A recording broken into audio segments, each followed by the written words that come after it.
Let's talk about being overlooked, because that's where most people check out. That's the space where dreams start to rot quietly under the surface when you've prayed, prepared, planted, and still nothing. No recognition, no doors, no applause, just silence. And in that silence, a dangerous lie starts whispering. Maybe it's not meant for me. Maybe God forgot. But here's the truth most people don't want to face. You weren't overlooked. You were being preserved. Not rejected, not abandoned, just hidden, protected in plain sight. And if you can catch that, if you can actually feel the weight of that revelation, it will reframe your entire life. Because sometimes God doesn't keep you out of the spotlight because you're not ready, but because they're not ready to receive what you carry. And if He exposes you too soon, the very thing that's supposed to bless people will be misunderstood, mishandled, or worse, wasted. There's a reason a seed doesn't sprout the moment it's planted. It has to go dark first. It has to be buried. Pressure applied. Time passed. Hidden beneath dirt, where no one's applauding, no one's checking in, and no one's validating the process. But that hidden space isn't punishment, it's preparation for multiplication. It's where the roots are built. And you can't carry 100x wealth on shallow roots. That would crush you. And let's not be naive, this wasn't easy. It hurt, being skipped, being last, watching others get opportunities you know you were just as ready for, maybe even more qualified for. But let me say this without flinching. God let you sit in the back so when He calls you to the front, no one can say it was politics. No one can say it was favoritism. The only explanation will be God did it. And that's exactly how He wanted it. Because your name was never off the list. It was just at the appointed place. And there's a difference between being passed over and being positioned. When you're being passed over, you're forgotten. But when you're being positioned, you're being strategically delayed, held until the conditions are optimal. And when you finally step out, it won't just be a good time. It will be the right time. That's the kind of timing that produces 100x, not because you forced it, but because God released it. Now, psychologically, we're wired to associate silence with rejection. That's the trauma talking. That's your subconscious making conclusions based on past abandonment, not divine timing. But what you have to start asking yourself is this: what if the silence was sacred? What if God was using the quiet to sharpen your hearing, train your instincts, stretch your patience not to punish, but to protect? Because if you had received what you were praying for when you wanted it, you would have mishandled it. You would have used it to validate your ego instead of your assignment. You would have seen it as proof of worth instead of a tool for purpose. But He waited. He let it hurt. He let it confuse you. And through that, He broke the parts of you that would have broken the miracle. That's mercy in disguise. And here's the twist: when the time comes, it won't be a slow drip. It'll be an explosion. Acceleration. One yes that flips the entire script. And the very people who thought you were disqualified are going to have to watch you walk into walk-in rooms they didn't even know you were being prepared for. You weren't behind, you were being built. Don't envy the ones who got there quickly. Some of them were rushed into places their character couldn't sustain, and they'll crumble under pressure you were trained to handle. You were developed in private for a reason, so when the wealth comes, it won't own you. You'll own it. With wisdom, with clarity, with authority. Because 100x isn't for the easily shaken. It's for the ones who endured the delay without losing their discipline. For the ones who could be invisible without becoming bitter. For the ones who saw everyone else go first and still said, "My time is coming." And now God is saying you're next. Not because you forced your way forward, but because you survived the silence. You didn't fold in the waiting. You didn't sell out during the drought. And because of that, what's coming to you won't be normal. It'll be divine, strategic, swift. So if you're still waiting, don't mourn the hidden season. Celebrate it. Because it means you're not late. You're being launched. Let me say something that might offend a hustle generation. Wealth does not follow grind. It follows identity. Hustle is a tool, but it's not the source. Because you can grind all day and still stay broke. You can put in the hours, lose sleep, burn out, and still feel like you're running in circles. Why? Because the root system is off. You're trying to earn something that only manifests when you become something. Let me make this plain. God can't release 100x wealth to a version of you that's still negotiating with scarcity. That's like pouring gallons of water into a paper cup. It's going to collapse. Not because the water was too much, but because the structure couldn't support it. And this is the part people miss. The breakthrough doesn't come when your outer world changes. It comes when your inner identity matches the future you're called to carry. Wealth, especially divine wealth, isn't about money, it's about agreement. What you agree with in your subconscious becomes law in your reality. So if you still see yourself as barely making it, no amount of external opportunity will shift that. You'll sabotage it, subconsciously, quietly. You'll downplay your value in negotiations. You'll feel guilty charging what you're worth. You'll fumble open doors because some broken part of you still feels unworthy of walking through them. That's why identity is everything. You don't attract what you desire, you attract what you believe you are. And here's where God does his greatest work, not in your bank account, but in your blueprint. Because if he shifts your blueprint, your environment will follow. But here's the kicker: identity work is uncomfortable. It feels like ego death, because it requires you to confront every lie you've ever agreed with about yourself. You have to go back and drag those subconscious agreements into the light. You have to admit that, yes, you became addicted to struggle because it made you feel noble. Yes, you learned to shrink yourself because it made other people feel safe.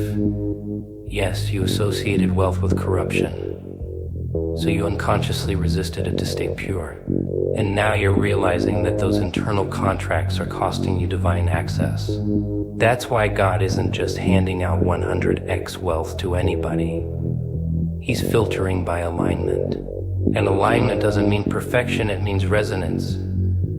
It means your mind, your beliefs, your habits are in harmony with what you're praying for. If there's friction between what you're asking for and what you believe you deserve, the blessing will bounce off. Not because God said no, but because you never said yes to becoming the person who could hold it. This is why some people stay stuck while others rise. It's not talent. It's not favoritism. It's identity maturity. The ones who rise are the ones who've built an inner world strong enough to carry the weight of outer influence. They don't just want money, they become someone who can manage, multiply, and move with wealth without being consumed by it. And let's talk about God's role in this. He's not trying to just bless you, he's trying to transform you. Because if you get the bag without the becoming, you'll blow it. But if you evolve first, the bag will chase you. You won't have to fight for opportunities, they'll look for you. You'll become a magnet for abundance. Because you are abundance. That's the shift. So the real work. It's not out there, it's in here. It's the inner decision to break up with your old self. It's the radical choice to stop performing and start becoming. And becoming doesn't mean changing everything. Overnight, it means consistently showing up as the next version of you, even when your environment hasn't caught up yet. That's where faith lives. Not just in believing God can, but in believing you are who he says you are. So if you've been grinding and it feels like nothing's shifting, stop. Step back. Ask yourself, what identity am I operating from right now? Because until you answer that question, all the strategy in the world won't fix the block. You don't need more hustle. You need more alignment. And once that clicks, once the internal matches the prophetic, you won't have to chase 100x wealth. You'll realize it's been circling, waiting for you to arrive. Let's talk about poverty not from the angle of victimhood, but from the lens of divine design. Because most people think of poverty as a curse, something to escape, something shameful. And yes, prolonged poverty is destructive. But here's the uncomfortable truth. For many of us, poverty wasn't just a burden, it was the training ground. And if you misread your training season, you'll resent the very place that was molding you for mastery. God doesn't waste anything. Not even your lowest moments. Especially not those. The seasons where you had to stretch $5 into a week's worth of meals. The days you walked into rooms with nothing in your pocket but your name and still stood like you owned the place. The years where you watched everyone else succeed while you fought just to keep the lights on. Those weren't accidents. That was spiritual boot camp. That was psychological development. That was divine weightlifting. And now, you're dangerous because of it. See, lack forces innovation. It stretches your mind. You start seeing angles others miss. When you don't have the luxury to waste, you become surgical with what you do have. Every dollar, every move, every word intentional. And that kind of clarity, that doesn't come from ease. It's born in pressure. People with wealth but no wisdom lose it. But people who've been poor and paid attention, they build empires when given the tools. Why? Because they already know how to multiply.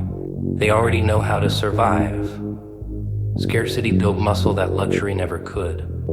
And God let you go through it not to punish you, but to prepare you for the weight of 100x wealth. Because when it comes, it won't just be numbers, it'll be responsibility, it'll be stewardship. And you'll be ready not just because you want it, but because you've lived what it means to need it. The problem is, some of us got so used to surviving, we forgot how to receive. We learned how to ration, but not how to ration. We got addicted to the fight and forgot we were called to flourish. Poverty trained you, but it was never supposed to be permanent. And if you stay too long in that mindset, you'll start defending the dungeon. You'll romanticize struggle. You'll start preaching lack as if it's holiness. You'll say things like money doesn't matter when really you just haven't healed enough to manage it well. And this is where identity and training meet. Because when you finally realize that your history with poverty wasn't random, something shifts. You stop being ashamed of your past and start mining it for wisdom. You stop hiding the struggle and start owning the lessons. And you start walking like someone who knows the value of every single resource because you've lived without it. Here's something else most people won't say. Some of your greatest spiritual insights came when you had nothing. When the fridge was empty but the revelation was full. When you couldn't afford the course so you read the free books. When you didn't have followers so you developed integrity in the dark. That's the part you don't see on stage. That's the fire no one claps for. But God saw it. You recorded it. And now He's getting ready to reward it. So if you've ever asked, why did I have to go through all that? This is your answer, because your future required a foundation that only lack could build. God was teaching you discipline, discernment, and divine dependence. You had to learn to see abundance even in the middle of apparent emptiness. That's not delusion, that's faith, and faith like that can carry weight most people would crumble under. But now the test is over, you passed it. You didn't lose your mind. You didn't sell your soul. And because of that, you're about to carry wealth differently.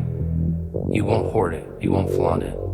You'll build with it, bless with it, shift systems with it. Why?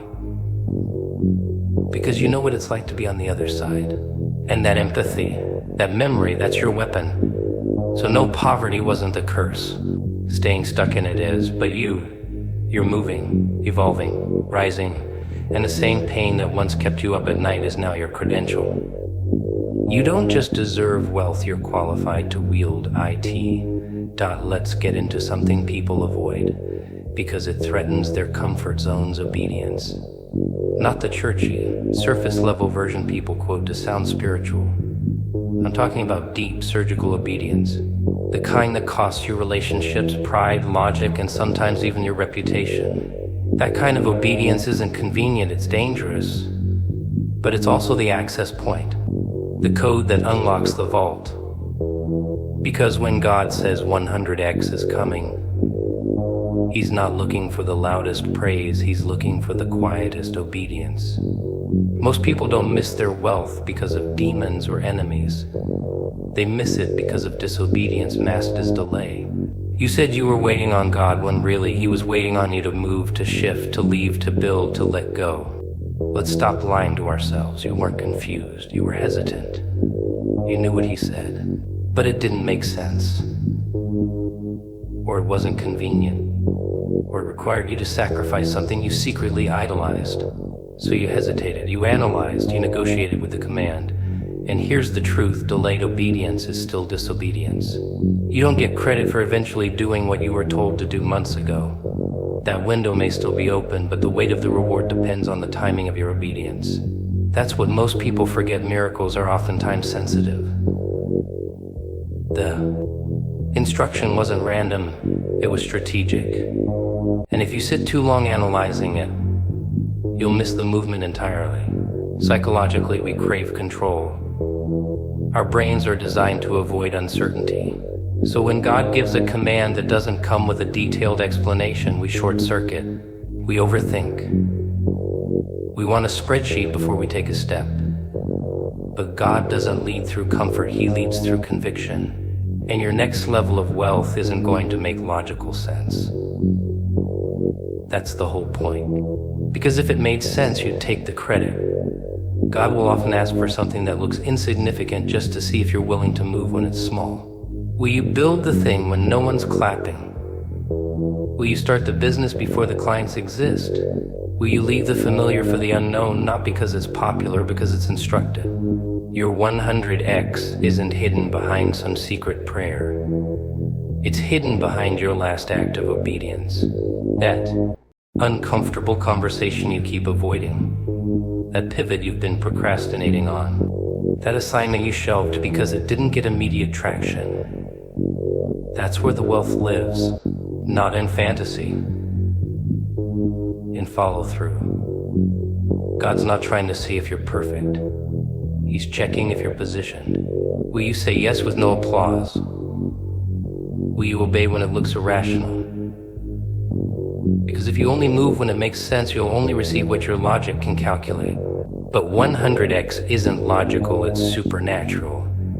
And supernatural movement requires supernatural obedience. Let's get even deeper. Disobedience isn't just about actions, it's about attitude. You can obey externally and still be rebellious internally. You did what He said, but you complained the entire time. You obeyed, but you resented the process. You followed instructions, but your heart was bitter. That's not obedience, that's performance. And performance doesn't unlock wealth, submission does. God doesn't just want your actions. He wants your agreement, your attitude in the waiting, your posture in the silence, your faith in the ambiguity. And here's something most people won't admit: disobedience often feels safer than obedience. Because when you delay, you stay in control. You don't risk embarrassment.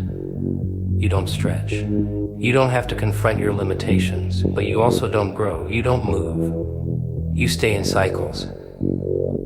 And God didn't call you to survive cycles, He called you to break them. This isn't about fear, it's about faith. Because fear says, I need to see it to move. But faith says, I'll move until I see it. And the ones who walk in 100x aren't the ones who have the most resources, they're the ones who obeyed the fastest. Who moved when it hurt. Who sacrificed when no one understood. Who followed divine instruction when logic screamed no. So maybe you're not stuck. Maybe you're just disobedient. Not in a shameful way, but in a subtle way.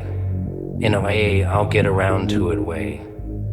But time is not unlimited, and delay always costs something. Don't let what was supposed to be your launch pad turn into a monument of hesitation. Let's strip the fantasy away for a second. Wealth real, lasting, legacy-level wealth is not just about accumulation. It's about assignment. And if you don't understand the assignment of your wealth, you will misuse it. Or worse, it will use you. See, everybody wants the overflow, but few ask, what is this overflow for? Because when God says 100x is coming, He's not just dropping a bag in your lap so you can upgrade your lifestyle. He's calling you into partnership to build, to disrupt, to deliver. Let's get honest. A lot of people want wealth as an escape plan, not as a mission. They want the mansion so they never have to feel small again. They want the car so people finally respect them. They want the zeros in the bank to quiet the insecurity that's been screaming since childhood. That's not vision. That's compensation. And any wealth that's rooted in insecurity will eventually implode because now your bank account is being asked to fix wounds only identity can heal. So God, in His mercy, delays some people's increase not because He doesn't want to bless them, but because He loves them too much to let them self-destruct with success. Wealth without assignment is like fire without direction. It burns everything in sight. It consumes instead of cultivates. But if you understand the why behind the wealth, now everything changes. You stop praying for more just to have it. You start praying for clarity so you can channel it. Because the moment you recognize that your overflow is tied to someone else's breakthrough, you start moving differently. You don't spend the same. You